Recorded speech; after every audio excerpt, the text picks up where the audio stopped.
येणारे 9 चेंडू शिल्लक आहेत. 16 धावसंख्येची गरज आहे. दोन खेळाडू मैदानाच्या आतमध्ये.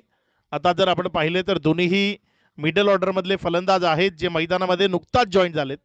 एकही बॉल दोन्ही फलंदाजांना फेस, मला वाटतं एक बॉल ललितनं फेस केलाय. माणिक जो नवीन बॅटर मैदानाच्या आतमध्ये फलंदाजी करण्याकरता येत असताना आपल्याला पाहायला मिळते. क्षेत्ररक्षणामध्ये थोडीशी व्यूह रचना ती सातत्यपूर्ण आपल्याला पाहायला मिळते. मात्र मैदानामध्ये माणिक कशा पद्धतीने बॅटिंग करेल, जसं नाव आहे तसंच फलंदाजी त्याला या मॅच मध्ये मैदानाच्या आतमध्ये जरूर करावी लागेल. यावेळेस टप्पा खाल्यानंतर डाव्या स्टीवर राहिला, व्हाईटचा इशारा आलाय. अतिरिक्त धावसंख्येनं भर होतीये, धावसंख्या पुढे सरकते. मला वाटते फिल्डिंग साइड रिव्ह्यू.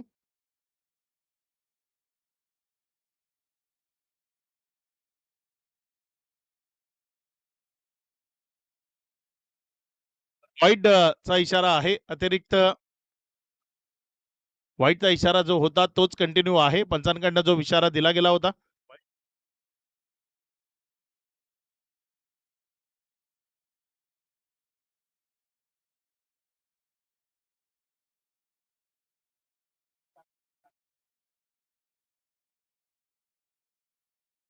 संख्या जर आपण पाहिलं तर 37 ही धावसंख्या धाफलकावर आहे. पुढचा बॉल. यावेळेस मात्र फटका हवेमध्ये आहे. क्षेत्ररक्षक तिथे बॉलला फक्त पाहत राहील. बॉल निघून जाईल लॉंगॉनच्या क्षेत्रामधनं. वाईड ऑफ लॉंग ऑन, सीमा रेषा पार, चौकार 4. आता येणारे 8 बॉल विजया करता 11 धावसंख्येची गरज. या चौकारानं मॅचचा चेहरा मोहरा थोडासा जरूर बदलवलाय. येणारे 8 बॉल इथनं 11 धावसंख्येची गरज. षटक थोडस महागडं जरूर ठरलंय. जिथे 24 ची गरज होती तिथे 13 रन्स या ओव्हर मध्ये जरूर आल्यात. अजूनही 2 चेंडू शिल्लक आहेत. वा, आणखी एक तगडा बॉल, सीमा रेषा पार, षटकार. आता विजया करता 7 बॉल 5 धावसंख्येची गरज.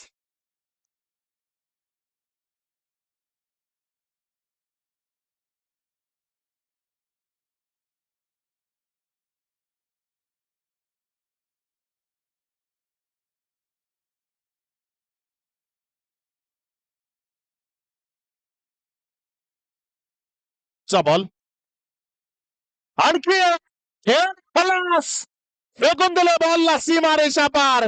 बरोबर 1 ओव्हर बाकी ठेवत या मॅचला फिनिश केलंय. माणिकची धुवाधार फलंदाजी आणि इथे विजय झाली आहे team rising champion. Rising champion या टीमला विजयाच्या शुभेच्छा. टीम सान्वी सोनोग्राफी येणाऱ्या मॅचेस मध्ये तुमचा परफॉर्म चांगला व्हावा म्हणून आपल्यालाही शुभेच्छा असतील. इथे मॅन ऑफ द मॅच कडे आपण जाणार आहोत आणि या मॅचचा मॅन ऑफ द मॅच खेळाडूचं नाव